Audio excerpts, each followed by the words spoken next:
Hey guys, thank you for supporting the channel. YouTube changed the rules, so green text channels like mine probably won't get monetized ever, unless something will change. Your help keeps the channel going. Thank you so much, and enjoy the next video.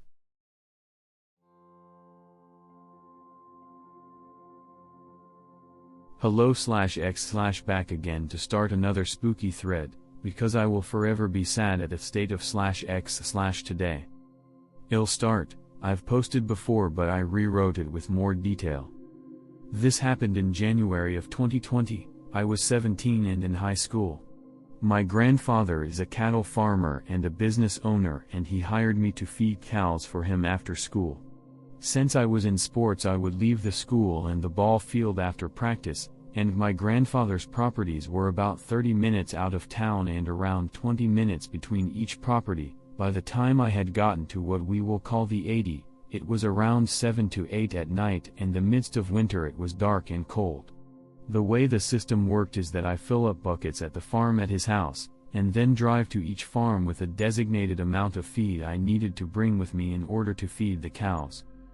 And in the time I spent filling and putting up buckets, I had forgot to grab the key to the gate, and so when I arrived at the 80, I realized this, so I got out and started handing buckets over the fence and carried them 2 at a time to the feed troughs. While walking I was whistling, "Be Happy," just the tune itself. Looking back with the knowledge I have now, whether or not the legends are true, it wasn't a good idea to identify myself like that out there in the woods.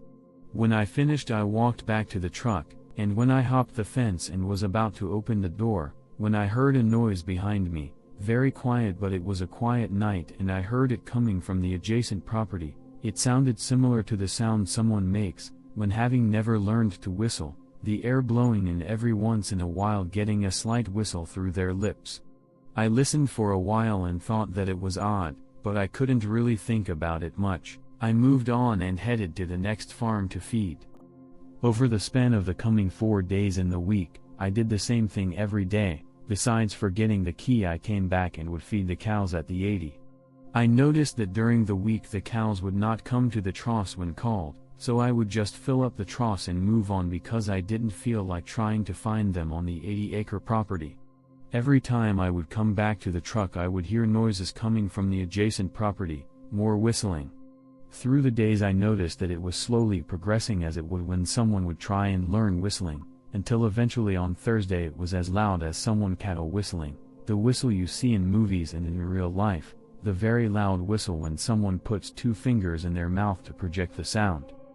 That night I went home, and laid in bed, and I thought about the whistling phenomenon that was happening when I was doing my job. I noticed that it had progressed from Monday, and by Thursday it was loud enough to fully grab my attention, as if someone was trying to do that in general. And then I also noticed that it was in the tune of "Be Happy," like how I had done on Monday.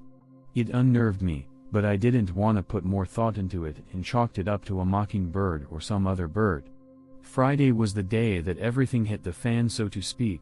When I arrived at the gate I had the keys with me. That day had been particularly hard, and so I was frustrated to begin with, and when I was trying to get the correct key on the key ring, I dropped the keys into some tall grass by the gate. I lost them in the dark in the grass, and so I grunted frustratedly and said, "Damn it." After finding the keys, I did my job and came back to the truck and was getting ready to leave when I heard a noise from the adjacent property. It sounded identical to a calf in distress, or being attacked by something. My grandfather would move new calves he bought or some from his properties to this adjacent property as well. I didn't want to investigate the sounds, but I felt that it was my job to do so. I grabbed my phone, and I made my way down and across the road. I hopped the fence and started to hike upwards, towards where the sound was coming from, and as I was making my way the noises made by the unknown thing slowly started to change. They went from sounding more cow-like to more of a guttural and scratcher-sounding noise. Groaning would best describe it. I slowed my pace due to this, but I didn't stop moving. Eventually I was about halfway to the top where the sounds were coming from, when the sounds changed again. Whatever was above me on the hill started to do what sounded like speaking. It sounded like someone who had never learned English or language for that matter, trying to sound out a word. It started to say the word damn it over and over, slowly sounding it out in the most guttural and raspy voice I had ever heard then and since then. It slowly said, damn it, in this way until it could say it fluently and smoothly. Then the pitch and tone of the speech got lighter, saying damn it each time its voice got lighter and lighter, until it sounded very similar to me. At this point I was confused and a bit panicked, so in a flight, fight, or freeze moment I decided to confront this trespasser on my land. Thinking it was maybe a coked-up homeless man, I was willing to at least identify who this was. I scaled the rest of the way and came to the top of the hill. As I walked over onto the flat top I started to yell, "Hey, this is private property," when I turned on my flashlight and saw this. Picture related. I recently drew this for my own sake, but what I saw was something I'd never seen before and have only heard since. It was crouched down in a squat with its back hunched, and when I turned on the flashlight its head turned from facing forward with its body, and faced me. Still squatting it started at me, and I got a pretty good look at it. Squinting I estimate it was 5 feet tall, the face was elongated, the facial features were human, but they were contorted, longer than normal, and everything was stretched in a way that is hard to describe. Its skin had looked leathery, and it was grayish-white, it was stretched over its bones, and its stomach was sucked into its body, and it had a deep rib cage. Its arms were very long, and it looked like it had 2 sets of knees. Its hands and fingers were abnormally long, and ended in what looked like claws, or protruding bones. While we were staring at each other, we didn't move, and then slowly, and without making a sound, it stood without taking its eyes off me, and then turned its whole body towards me. The neck was long and swung with the body, but the head didn't move. After this it turned poured over me. I'm 6 feet 1 inch, and it felt that this creature in front of me stood above me by 2 feet at least. I was only 10 yards from it, and we stayed that way for only a moment, but my adrenaline was going off, and it felt like forever that I was being stared down by this thing, and that's when it moved its mouth. Its mouth was as long as its face width and went from what looked like cheek to cheek. It opened its mouth and said, "Damn it," back to me in my own voice. It mimicked me almost perfectly. The tone, inflection, pitch, everything was identical, but it felt wrong. Something was off, and it was enough to where that broke the staring contest, and I turned and ran. I ran faster than I have ever ran before. I came down the hill and vaulted over the fence. Hopped in the truck and peeled out of there. I did come back after that for my job, and I did hear the whistling again. It's been years since that encounter, and I still can't really tell what to make of it. It brought me into the world of paranormal research, and I've interviewed over the phone and in person many people, whether they be military personnel, business owners, or your average Joe. A lot of people have seen things like this or something similar. And it's something that racks my brain often. Thoughts/X/. It's good to see someone still wants more spooky posts on here. No info on the thing you're talking about, but I have a little story. Nothing crazy, but here's a small one from several years back. Be me, around 9 to 11 years old. Staying over at friend's house overnight. Sister is staying over too because my friend has a sister that she's friends with.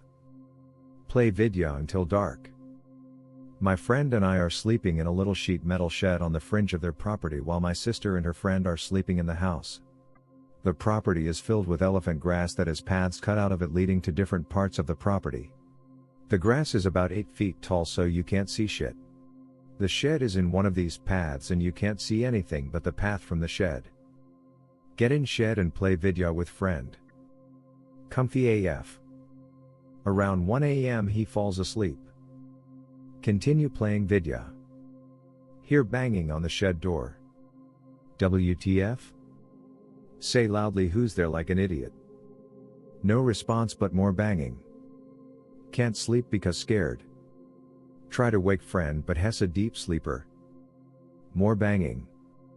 Realize my sister and her friend must be pranking me. Gather courage and open the door. Look around, nothing. Even check around the sides. Scared even more now. Close door and try to go to sleep. Every 10 to 30 minutes more banging. Can't sleep because scared shitless. After a few hours it just stops. Finally snooze. Sister and her friend deny involvement. Rest of sleepover goes fine and we all go home.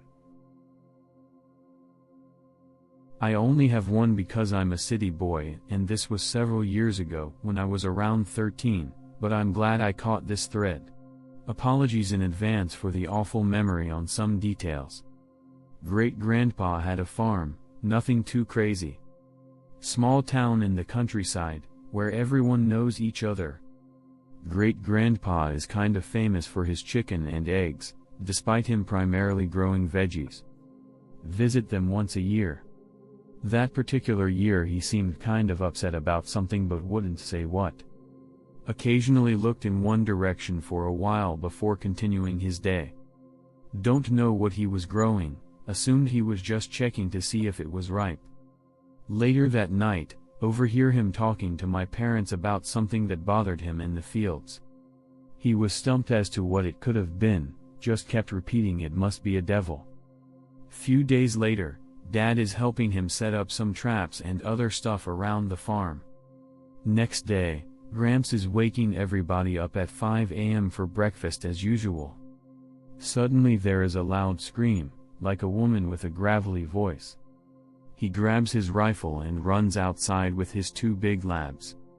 A second scream happens, coming from over this hill where the stable was, assume north. Gramps is the only one who can use a gun, so we all just stand behind and watch him go towards the sound. A third scream, from the complete opposite direction, assume south. The dogs are barking in a different direction than both screams, where the house was, assume east. Gramps turns around and fires twice in the other direction, assume west. Shouts something about God, Mary and being protected, then fires another shot or two, this time towards the south. Everyone is scared shitless. Several minutes of silence. Dad and Uncle run to where Grandpa was heading, north. I'm the only guy left at the house, so I run after them even though I'm 13. They're frantically looking around to see where the traps were and what was caught. They follow a trail and notice a few of the traps were missing entirely. They look around and realize they had basically gone in a circle and were back at where they started. They finally notice I've been tailing them and tell me to head back. Gramps whispers something to Dad and Uncle that I couldn't make out. Everyone tries to forget about it and say it was maybe an old coyote, even though we knew there were none around the area. Late at night, can't sleep, look outside the window. Gramps is sitting outside, probably waiting for it to come out. Decide to go ask him WTF that was. Before I can open the door I hear him say I shouldn't go outside. Turn around. He's sitting on the rocking chair inside facing the door, with his rifle next to him and a butcher knife by the table. Ask him when did he come in. Says he didn't step outside since dinner. When I tell him I saw him outside through the window, he gives me the most intense stare I've ever seen and loads his gun. Told me to go back to sleep and forget about it. Eventually I fell asleep somehow. At around 4 a.m. we wake up with gunshots and glass breaking. Dad and Uncle run out, but this time my mom holds me back so I won't go too. They're all screaming something at each other. Dad comes back in the room and says we can come out now. Gramps had heard the thing tap the window and shot it through the curtains. Nobody outside, but the curtains and front porch had what looked like blood on them. He'd run out to catch it, but it ran out of sight in seconds. Called a priest who didn't believe him but did the prayers anyway. We never went back to his farm again, even though he told us nothing had happened since that day and boasted about killing a demon.